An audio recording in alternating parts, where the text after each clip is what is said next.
நம்முடைய பிதாவாகிய தேவனாலும் கர்த்தராகிய இயேசு கிறிஸ்துவினால் உங்களுக்கு கிருபையும் சமாதானம் பெருகுவதாக.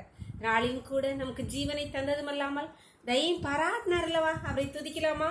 உன் காரியத்தை வாய்க்க பண்ணும் கர்த்தர், உன் காரியத்தை வாய்க்க பண்ணும் கர்த்தர் உன்னோடு இருக்கின்றார். உன்னை பேர் சொல்லி அழைக்கும் கர்த்தர் உன்னை கடைசி வரை நடத்தி செல்வார். உன் காரியம் வாய்க்கும் கர்த்தர் நேரத்தில், கர்த்தரால் காரியம் வாய்க்கும்.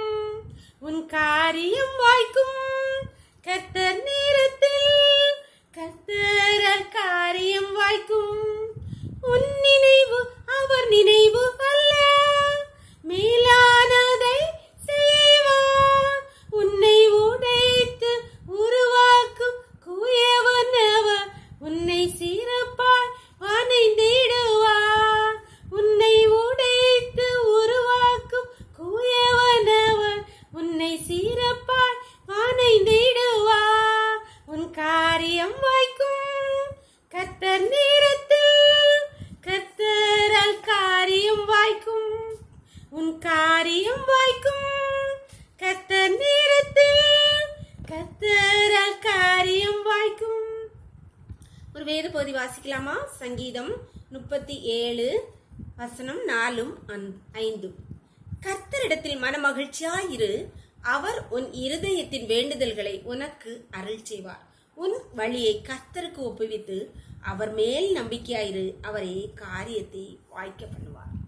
அன்பானவர்களே, இங்கே அழகாக தாவீது சொல்கிறார், உன் வழியை கர்த்தருக்கு ஒப்புவித்துட்டு நம்பிக்கையாயிரு, ஏன்னா அவர்தான் காரியத்தை வாய்க்க பண்ணுவார். நம்முடைய வாழ்க்கையில அநேக சூழ்நிலை நாம் நினைக்கிற, நாம் செய்கிற அநேக காரியங்கள் வாய்க்காமல் போவதற்கு காரணம் நம்முடைய நினைவின்படி, நம்முடைய விருப்பத்தின்படி, நம்முடைய எண்ணங்களின்படி செய்ததினால்தான் அநேக காரியங்கள் நம்முடைய வாழ்க்கையிலே வாய்க்காமல் தடைபட்டு போனது. அநேக செய்கைகள் அன்பான தேவனுடைய பிள்ளைகளே, நம்முடைய எண்ணங்கள் அல்ல, நம்முடைய கர்த்தருடைய எண்ணத்தின்படி உன் நினைவு அவர் நினைவு அல்ல. நம்முடைய எண்ணமும் அவர் எண்ணமும் ஒன்றுமில்லை. எப்பொழுது நம்முடைய எண்ணமும் அவர் எண்ணமும் ஒன்றாக இருக்கிறதோ அப்பொழுது அந்த காரியம் கர்த்தரால் நிச்சயமாக வாய்க்க. அன்பான தேவனுடைய பிள்ளைகளே, நம்முடைய சொந்த பலத்தில், நம்முடைய ஞானத்தில் அநேக காரியங்களை செய்ய துணிந்து தோல்வியை கண்டிருக்கோம். சின்ன காரியமோ பெரிய எல்லா காரியங்களும் கர்த்தருடைய சித்தத்தின்படி அவரிடத்தில் ஒப்பு வைத்துட்டீங்கன்னா அவரே காரியத்தை வாய்க்க விடுவார். இன்று உங்களுக்கு என்னென்ன காரியங்கள் இருக்கிறதோ அதையெல்லாம் கர்த்தருடைய கரத்தில் ஒப்பு விட்டது காத்திருங்கள், நம்பிக்கையோடு காத்திருங்கள். கர்த்தர் உங்கள் காரியங்களை நிச்சயமாக இன்றைக்கு வாய்க்க பண்ணுவார். ஜெபம் பண்ணலாமா? எங்களை நேசிக்கிற எங்களை அன்பின் தகப்பனே, தர்மியான நாளுக்காக கொடி நன்றி அப்பா. நாளின் காலை முதல் இம்மட்டுமா உம்முடைய கரம், உம்முடைய தயவுள்ள கரம், உங்க கிருபை எங்களை தாங்கினதே அப்பா. நன்றி ராஜா அப்பா. ஸ்தோத்திரிக்கிறங்க தாவே. இப்பொழுதும் தங்கள் வாழ்க்கையிலே அநேக காரியங்களை செய்து தங்களுடைய பலத்தால் ஞானத்தால் செய்து, ஐயோ இதென்னால் முடியாமல் இது தோல்வியில் முடிந்து விட்டதே என்று கலங்கி நிற்கிற ஒவ்வொரு பிள்ளைகளும் கருத்தை தருங்கப்பா. இந்த நேரத்தில் நம்முடைய கேட்ட வார்த்தையின்படியாக தங்கள் காரியங்களை உம்மிடத்தில் ஒப்புவித்து விட்டு காத்திருக்கிற நம்பிக்கையோடு இருக்க ஒவ்வொரு பிள்ளைகளும் கர்த்தாவே, நீர் அவருடைய காரியத்தை நீர் வாய்க்க பண்ணுகிறபடியா நன்றி கர்த்தாவே.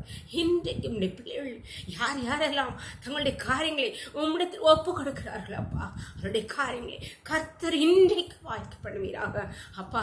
நீங்க கிருபை பாராட்டுங்க, உடைய வல்லமை விளங்கப்படுங்கப்பா. சர்வ வல்லமுள்ள தேவன் என்பதை விளங்கப்படுவீராக.